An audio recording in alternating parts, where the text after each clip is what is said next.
안녕하세요. 여러분의 건강지킴이 여의보감 조진혁입니다. 안녕하세요. 정유현입니다. 요즘에는 헬시 플레저가 각광을 받고 있다고 합니다. 건강한을 뜻하는 헬시와 또 즐거움을 뜻하는 이 플레저가 합쳐져서 즐겁게 건강관리를 한다. 이렇게 알아들으시면 될 것 같은데요.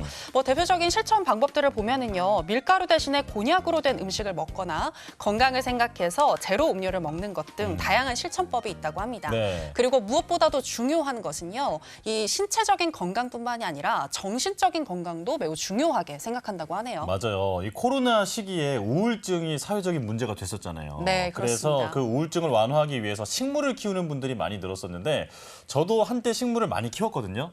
네, 그래서 이 파릇파릇한 잎들을 보면 기분이 좋아지곤 했는데 이제 잘 키우지 못해서 다 이렇게 하늘나라로 보내고 나니까 오히려 스트레스를 더 많이 받았던 기억이 있습니다. 네. 그러셨을 것 같아요. 자, 정유현 아나운서는 혹시 이 건강을 즐겁게 챙기는 헬시 플레저 실천하고 있는 게 있나요?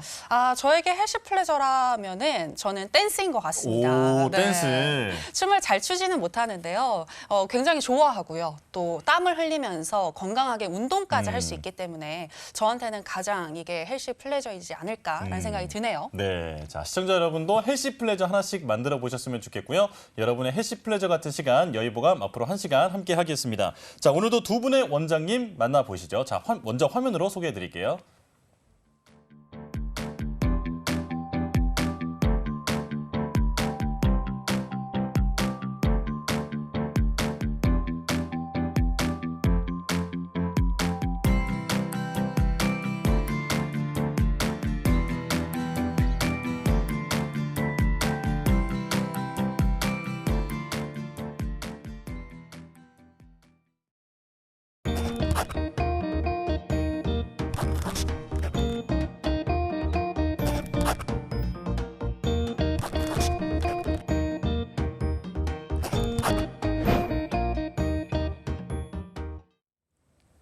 자, 이종호 원장님, 최재훈 원장님 나오셨습니다. 두 분 어서 오세요. 어서 오세요. 안녕하세요. 네. 자, 저희가 이 헬시 플레저에 대해서 먼저 문을 열었는데 네. 두 분 또 유쾌하신 분들이니까 어떤 방법으로 건강을 즐겁게 챙기고 계실지 궁금하거든요. 먼저 이종호 원장님, 어떤 게 있으실까요? 예, 저는 저녁 식사를 가급적이면 샐러드를 좀 먹어보려고 노력하고 있습니다. 네. 가급적이면. 근데 뭔가 네. 실천은 잘 안 되시는 표정인 것 같은데요. 아무래도 고기가 더 먹고 싶은데요. 네. 그래도 야채를 많이 먹고 채소를 많이 먹으면 건강에 좋지 않을까 그런 생각이 들어서 샐러드를 열심히 먹고 있습니다. 네. 네, 그렇게 노력을 일단은 하려는 마음가짐이 굉장히 중요하지 않나라는 생각이 들고요. 맞아요. 우리 최 원장님은 어떻게 실천하고 계신가요? 저 같은 경우에는 이제 요즘에 모든 음료수들을 이렇게 저렇게 많이 마시게 되는데 네. 그 중에서 이제 다른 음료수들을 최대한 배제하고 물과 아메리카노 이 두 가지만으로 좀 액체를 섭취하려고 그렇게 생각 중입니다. 뭐 설탕이나 그런 몸에 좋지 않다는 액상과당 뭐 이런 네, 것 때문에 맞습니다. 그러시는 거죠? 예, 그런 네. 것들이 쌓이게 되면은 살도 잘 찌고요. 그다음에 몸에 여러 염증들도 잘 생기기 때문에 그런 것들을 최대한 피하려고 하고 있습니다. 설탕보다는 카페인이 그래도 낫나 봐요. 물론 당연히 아메리카노 너무 많이 마시면 안 되지만은 네네. 그래도 설탕보다는 낫다고 보시면 돼요. 근데 원장님 방금 말씀하신 액체 중에 알코올이 없는 것 같은데 좀 혹시 가끔 좀 드시나요? 알코올까지는 어떻게 할 수 없죠. 정신 건강을 위해서 가끔씩은 맞습니다. 맞습니다. 먹어주시는 것 같은데요. 네. 아무쪼록 중요한 것은 건강을 위해서는 단 이 음식들은 좀 피하시는 게 좋지 않을까라는 생각이 듭니다. 네. 자, 그러면 이제 건강지수를 높여줄 오늘의 첫 번째 주제로 들어가 보도록 하겠습니다. 앉아서 많이들 생활하는 이 현대인들에게는 다양한 질환에 노출되기 마련인데요. 그중에서도 가장 흔하면서도 또 대표적인 것이 척추 질환이지 않을까 싶습니다. 맞아요. 자, 그래서 오늘은 척추 질환에 대해서 이야기를 나눠볼 텐데 척추 질환을 알아보기 위해서는 일단 척추가 무엇인지부터 알아야 될 것 같습니다. 최 원장님 설명해 주실까요? 예, 척추는 척추 동물들의 모든 뼈의 중심축이라고 보시면 됩니다. 네. 네. 그래서 이 척추에는 뇌와 신경계를 보호하는 척수가 지나가게 되고요. 이 뇌와 신경계가 척수인데 이것을 보호를 하게 되고요. 네. 그다음에 보통 사람은 33개의 척추뼈로 이루어져 있는데요. 네. 경추 7개, 그다음에 흉추 12개, 그다음에 요추 5개, 천추 5개, 미추 4개로 이루어져 있습니다. 근데 이것들 중에서 특히 아래쪽 천추 5개와 미추 4개 같은 경우에는 아기가 자라면서 서로 붙어서 천골과 미골이 되고요. 그다음에 특히 경추 1번, 2번 같은 경우에는 다른 척추들이랑 조금 다른 형태인데요.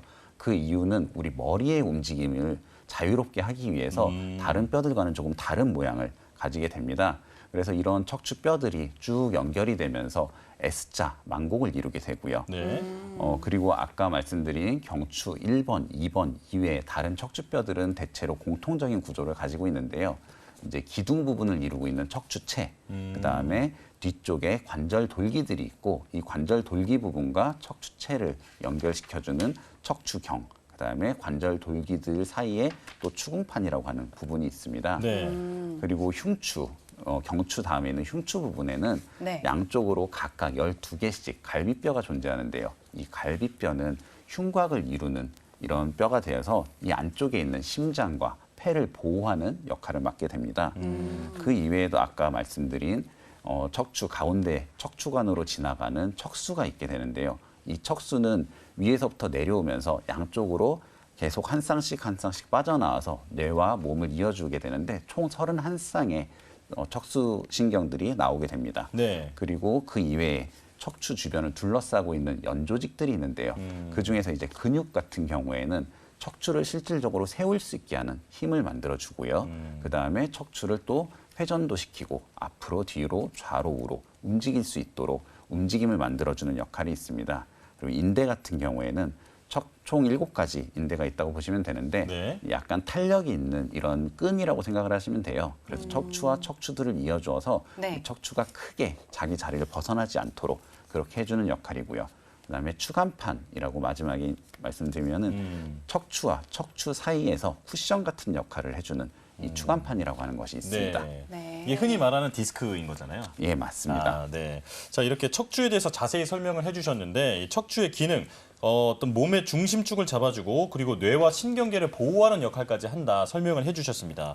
자, 그런데 이게 내장기관의 기능에도 그 중요한 역할을 한다고 들었는데 이종 원장님 좀 이어서 설명해 주실까요? 네, 저는 척추가 중요한 이유를 근골격계와 내장기관의 분류로 한번 설명해드려 볼게요. 네. 먼저 근골격계적인 척추의 중요성은 뭐냐면 척추가 그 자체로 움직인다는 거죠. 그래서 목, 등, 허리의 움직임을 만들어주고 몸의 전신의 자세를 결정하는 데 중요한 역할을 합니다. 네. 특히 척추의 배열에 문제가 되는 경우에는 자세가 무너지니까 자세가 무너지게 되면 몸의 여러 부위에 과한 힘이 걸리게 되거든요. 네. 네. 그로 인해서 통증이 발생하는 경우도 많기 때문에 척추의 자세는 참 중요하고요. 신경 관련해서는 이제 척추 안에 척수관에 척수신경이라는 게 파묻혀 있습니다. 네.